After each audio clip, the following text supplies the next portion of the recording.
में मैंने आपको पार्ट 6 दिलवाड़े के मंदिर इस पार्ट को पढ़ाया था। यह हमारा पेन पेपर टेस्ट का पार्ट था। स्टूडेंट्स, हमारे पेन पेपर टेस्ट के सभी पार्ट कंप्लीट हो गए हैं। आज हम पार्ट 2 सच्ची मित्रता इस पार्ट को पढ़ेंगे और यह हमारा सब्जेक्ट इंग्लिशमेंट का पार्ट है। Students, as you know, subject इंग्लिशमेंट एंड एक्टिविटी के पाठों का कोई भी वर्क आपको अपनी क्लासवर्क की कॉपी में नहीं करना है। इनका जो भी कार्य मैं आपको कराऊंगी उन्हें आपको अपनी किताब में करना है या फिर उन्हें आप अपनी होमवर्क कॉपी में कर सकते हैं। तो स्टूडेंट्स, सबसे पहले इस पाठ की संकल्पना को जानते हैं, उसके बाद हम इस पाठ को पढ़ते हैं। तो स्टूडेंट्स, इस पाठ की संकल्पना है, यह एक प्राचीन यूनानी लोक कथा है। इस पाठ में लेखक ने पिथियस और दामन की सच्ची मित्रता का वर्णन किया है। आओ अपने मित्र के लिए अपनी जान न्यौछावर कर देने वाले दो मित्रों की कहानी पढ़ें। तो स्टूडेंट्स, यह एक कहानी है और यह कहानी मित्रता पर आधारित है। किस प्रकार दोस्तों ने अपने मित्र के लिए अपनी जान को भी न्यौछावर किया। आइए अब हम इस पाठ को पढ़ते हैं और जानते हैं इस कहानी को। तो students, open your book and open the page number 11। यूनान की सभ्यता काफी पुरानी है। यूरोप के देशों में यहीं से ज्ञान विज्ञान फैला। अरस्तु, प्लेटो जैसे महान विद्वान उसी देश में पैदा हुए थे। एथेंस यूनान की राजधानी थी। एथेंस में दो मित्र रहते थे, पिथियस और दामन। दोनों बहादुर और नेक दिल थे। किसी बात पर बादशाह दामन से नाराज हो गया और उसे फांसी का दंड दे दिया। दामन ने अपने बीवी बच्चों से मिलने के लिए एक दिन का समय मांगा। बादशाह बिना जमानत के उसे छोड़ना नहीं चाहता था। जब यह समाचार पिथियस को मिला तो वह दौड़कर आया। पिथियस ने दामन की जमानत दे दी और उसकी जगह स्वयं बंदीगृह में बंद हो गया। उस समय ऐसा ही नियम था। तो स्टूडेंट्स, इस कहानी में जो दो मित्र हैं पिथियस और दामन, वह एथेंस में रहते हैं। एक बार बादशाह दामन से किसी बात पर नाराज हो जाता और उसे फांसी का दंड दे देता है। तब दामन अपने बीवी बच्चों से मिलने के लिए एक दिन का समय मांगता है, लेकिन बादशाह उन्हें बिना जमानत के नहीं छोड़ना चाहता था। जब यह बात उसके मित्र को पता चली तो वह दौड़कर उसके पास गया और उसने दामन की जमानत दे दी और उसकी जगह स्वयं बंदीगृह यानी स्वयं जेल खाने में बंद हो गया, क्योंकि उस समय वहाँ पर ऐसा ही नियम था। दामन नियत समय पर नहीं लौटा, इसीलिए उस समय के कानून के अनुसार पिथियस को फांसी पर चढ़ने के लिए तैयार होना पड़ा। उसने अपने मन में कहा, निश्चय ही दामन के साथ कोई दुर्घटना घटी है या वह बीमार हो गया है, नहीं तो अब तक वह अवश्य पहुंच जाता। ज्यों ही पिथियस फांसी के तख्ते पर चढ़ने के लिए तैयार हुआ, दामन का घोड़ा दौड़ता आ पहुंचा। उसका पहला घोड़ा पहुंचने से पहले ही थककर मर गया था। दूसरा घोड़ा खोजने में उसको बहुत समय लग गया। बड़ी मुश्किल से उसे एक साधारण घोड़ा मिला, जिस पर चढ़कर वह फांसी की जगह ठीक समय पर पहुंच सका।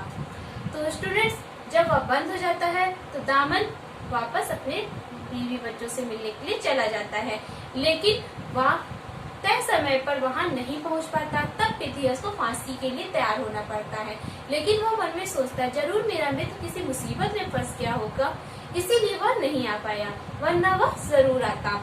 लेकिन जैसे ही पिथियस फांसी के लिए चढ़ता है, उसी समय दामन अपने घोड़े के साथ वहां पर पहुंच जाता है और वह बताता है कि जब वह आ रहा था तो उसका जो पहला घोड़ा था वह थककर मर गया और दूसरा घोड़ा ढूंढने में उसे बहुत ज्यादा समय लग गया, इसीलिए वह सही समय पर नहीं पहुंच सका।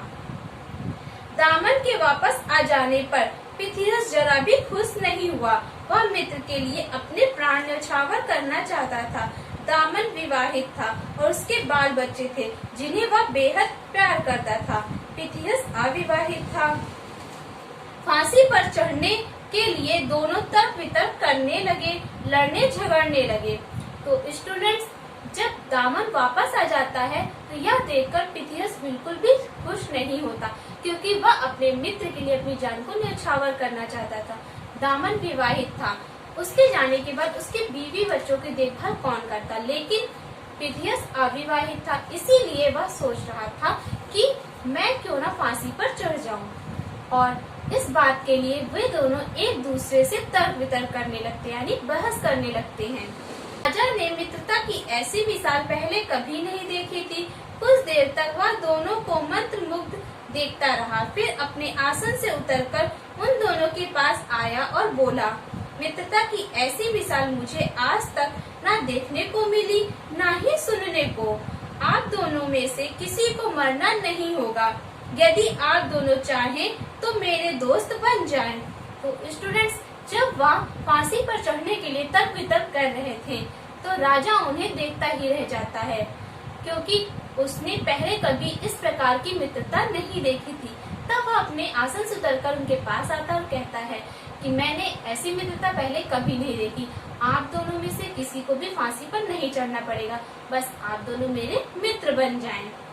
पिथियस और दामन ने बादशाह का हाथ चूमकर उनसे दोस्ती कर ली। पिथियस बहुत बहादुर था, उसकी वीरता की अनेक कहानियां हैं। इन दोनों मित्रों की दोस्ती से राजा की शक्ति बहुत बढ़ गई। राजा ने उनको अपने दरबार में ऊंचे से ऊंचा पद देना चाहा, लेकिन दोनों ने इनकार कर दिया। उन्होंने विनम्रता से कहा, हम लोग मित्र ही बने रहें तो अच्छा होगा। मित्रता और चाकरी दोनों को साथ निभाना कठिन है। तो स्टूडेंट्स, जब राजा ने कहा कि आप लोग मेरे दोस्त बन जाए, तब पिथियस और दामन ने उनका हाथ चूमकर उनकी दोस्ती को स्वीकार कर लिया। पिथियस बहुत बहादुर था, जिससे राजा की शक्ति और भी बढ़ गई। राजा ने उन्हें अपने दरबार में ऊंचे से ऊंचा पद यानी एक सम्मान का पद देना चाहा, लेकिन उन लोगों ने इनकार कर दिया। उन्होंने विनम्रता पूर्वक कहा कि मित्रता और चाकरी दोनों एक साथ नहीं निभाई जा सकती। अगर हम मित्रता निभाएंगे तो फिर हम सेवक का काम नहीं कर पाएंगे यानी उसकी सेवा नहीं कर पाएंगे, इसीलिए हमें मित्र ही बने रहने दें। तो स्टूडेंट्स, यह थी हमारी कहानी। आई होप आपको यह कहानी पसंद आई होगी और आपको यह समझ में आ गई होगी। तो स्टूडेंट्स, इस पाठ से हमें क्या सीख मिलती है? इस पाठ से हमें यह सीख मिलती है कि हमें अपनी दोस्ती के लिए अपने प्राणों का भी मोह नहीं करना चाहिए। सच्ची मित्रता के लिए हम अपने दोस्त के लिए जो कुछ भी करें वह भी कम होता है, क्योंकि देखिए दोस्ती से के कारण ही उन दोनों की जान बची और उन्हें राजा की दोस्ती प्राप्त हुई। तो स्टूडेंट्स, हमेशा अपने दोस्त की हर परिस्थिति में मदद करना। पाठ को पढ़ने के बाद अब आते हैं इस पाठ के कठिन शब्दार्थ पर।